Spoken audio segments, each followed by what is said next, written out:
What's up, Mami? And me!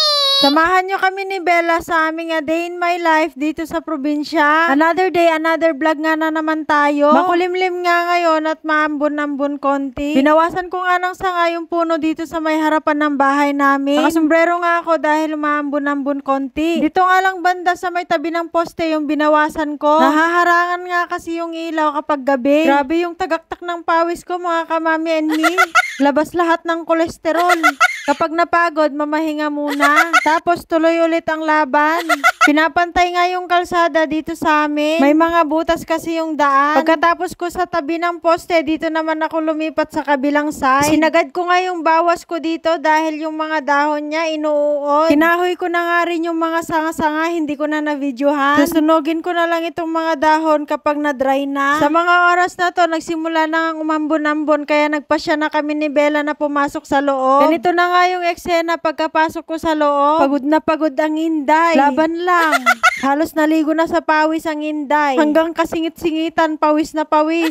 Pagkatapos ko magpahinga, maliligo na rin ako. Si Bella kumakain ng biskwit at umiinom na rin ng tubig. Maya-maya, lumapit siya sa akin habang namamahinga ako. Sumasayaw-sayaw, haplos-haplos yung buhok ko.